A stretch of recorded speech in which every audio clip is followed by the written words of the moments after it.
more than a year ago now, in November 2017, after our return from the Czech Republic, we had a great Beltane fire at the HerbShack, at the Herbal Medicine Garden in Kaitaia on the banks of the Te Whare stream out the back.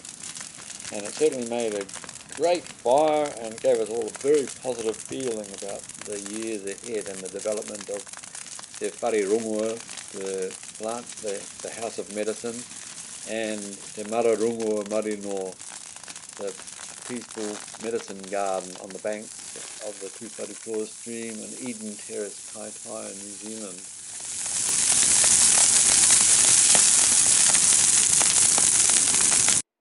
Indeed, with the help of the boys, Kiel and Julius and his mate Matt, we established a tomato and kumara and peru garden and planted some sunflowers under the jacaranda out the front, which by the end of summer were looking great.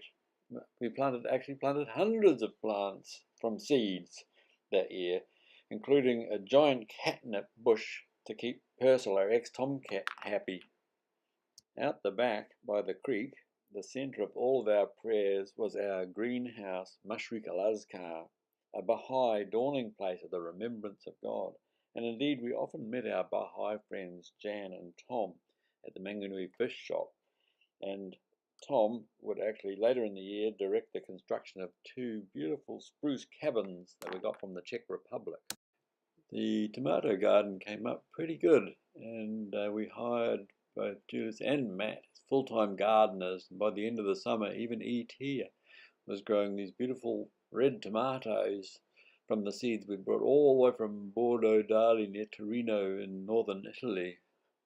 With 2 full-time employees, the place was looking pretty good, and we had lots of fun at Te Mara Rongoa Marino, the peaceful medicine garden, and Te Whare Rongoa, the house of medicine, which now look like Fort Knox with the great gates the 2 guys constructed to keep our 3 dogs in for the winter. While inside the house of medicine, Mrs. Dr. Anna Angeline Van Dorp studiously finished her herbal doctor's degree by producing a beautiful pack of New Zealand Aotearoa Rongoa plant medicine playing cards.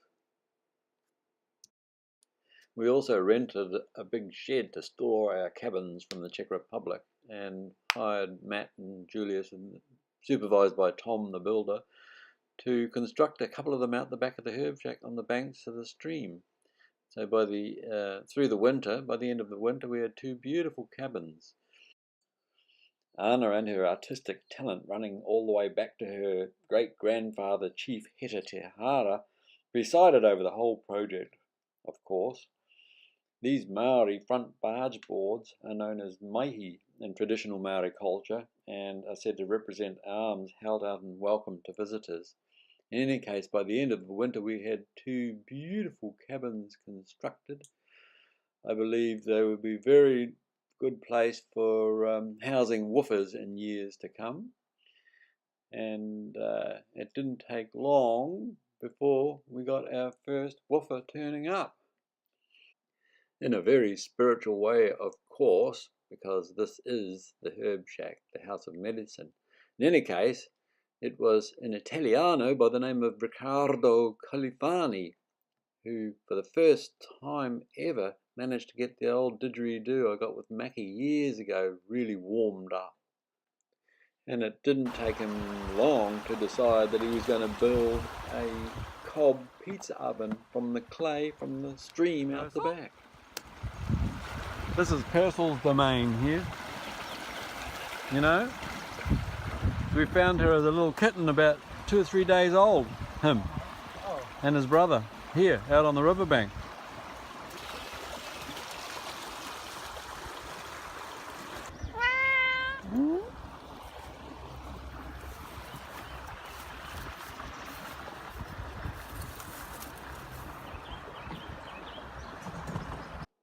Riccardo, in fact, turned out to have quite an encyclopedic knowledge of building cob and mud brick adobe structures, and it was great how he just rolled his sleeves up and got into the job.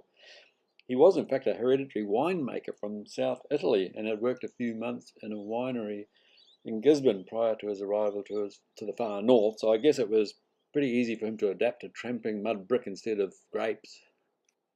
Turning into a beautiful concrete.